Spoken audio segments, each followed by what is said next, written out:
Hey everybody, this is Ori from OneScales. In today's video, I'm going to introduce to you a question that a lot of people ask, which is how do I create my own events based on a visitor landing on a specific URL? So for example, let's say I have a contact form, and when the contact form is filled out on my website successfully, it actually redirects to a specific URL, for example, this success page that I just made for this video. Or maybe you have a specific event page that if someone lands on it, you want to track it as an event and maybe even as a conversion, or the form filled out is a conversion. So a lot of people ask this question, so I wanted to jump in to explain the two ways that you can set it up. Okay, so first of all, before we set it up, I just want to show you events, right? You have events in your pages, in your reports. And you actually can create many events, either an event that is set up by Google Analytics, a default event, or you can create your own event naming the way you want to. Now, events are the way that you can track a certain important action or an event happening on the site. Okay, so for me, for example, visiting a success page after filling out a contact form is a generation of lead or an important event for me. Okay, so what do? There's two ways. Number one, my favorite way is that you can use Google Tag Manager if you have Google Tag Manager. If not, you can actually use the backend UI of Google Analytics via the admin to set it up. So I'm going to show you both ways, and you can decide the way that you prefer. And if you have questions, as always, please let us know in the comments. Ask us questions. We're here to help you with more advanced things, not just this topic. Okay. So what do? First of all, very simply, I need to know the success page, the actual URL of the page that triggers my event or that I want to trigger the event. Okay, so I'm going to copy the whole URL. This is my success page, just for example, for this video. What I'm going to do is I'm going to go to tags, and I'm actually going to create a new event tag, which I've already done before. But basically, you would click on new, and I'm going to actually create an event. In this case, the event name would be generate lead, which is what you saw right here, which is generate lead, but you can create your own. Okay. So I'm going to say I want to trigger a GA4, Google Analytics 4 event.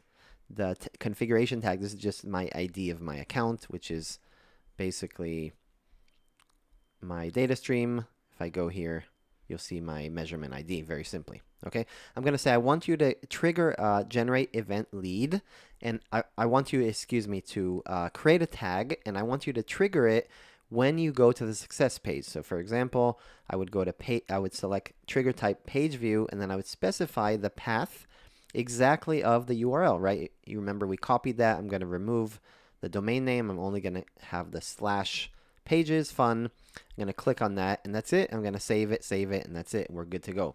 Obviously, you need to test it via preview. You can test it. The second way you can do it is if you don't have Google Tag Manager, you can click on your admin right here, and you can click on events. This is a way for you to see, based on the time frame, all the latest events that have triggered. If you have triggered it recently, it's not going to show. It'll take up to about 48 hours to show. And here you can see the generate lead itself. So if you don't have an event in this sort, you're going to click on create event. And I've already created one here, but basically you're going to create one. And when you click on create, you're going to have something like this, custom event name. This is the name of the event you want. In my case, generate lead. And you're going to select page location. You're going to type it in equals, and you're going to have the whole URL itself. Now you have different things you can do. You can trigger, right? You can have other things, maybe page title or something like that. So it'll have an autofill here on the parameter. You can do anything that's within Google Analytics that's default, right? So you're going to do that page path, page location, and you're going to put the information. You're going to save, and that's it. And you're going to actually visit the URL, check that it works, and then after about 2 days, it'll actually be here, and it'll be in your list. And then you can actually, once it's triggered about 2 days later, you'll be able to see that it's going to be in most of your reports where events are. Right here. You're going to click here, and you can actually see it. Now, one other thing that's very, very important, depending on your specific event goal, the thing that you're trying to monitor. For me, it's a contact form or a success page filled out, right? A contact form filled out successfully. Google Analytics recommends, I'm going to share this in the YouTube comments, in the YouTube description.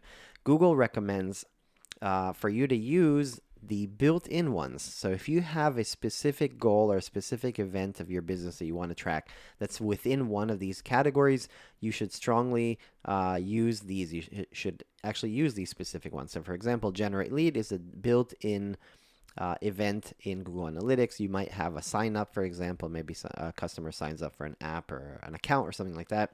And any of these ones, obviously purchases for e-commerce, these are built-in things. If you don't want to use it, it's okay. But you need to just make a name that's different from one of these. For example, form filled out. I can make an event called form filled out, or make an event called clicked on my banner. You can do anything you want, but if you have something within these categories, I strongly recommend for you to use one of these. That's basically it. I hope you enjoyed this video.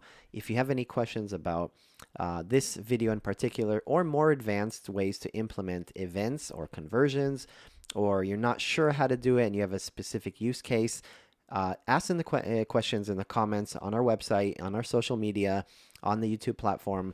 Ask us, give us the details of it, and if we can, we're going to try to help as best as you can. We help a lot of people with specific cases, so just ask in the comments and we'll try to help as best as we can. Sometimes we even make videos for your specific case. We'll do the best we can. We're making a lot of videos. We'll do the best we can to help you guys. This is a community. We're trying to help you guys bring better information, help you guys do things, save time, be more professional, very simply. And of course, we want to learn from you guys. So hope you enjoyed this video. Thank you very, very much. If you like it, please subscribe, please share, please like, say hello. Write a comment, tell me what you think about it, how can we improve, what are we missing, any topics you're interested in. Much appreciated, guys. Thank you.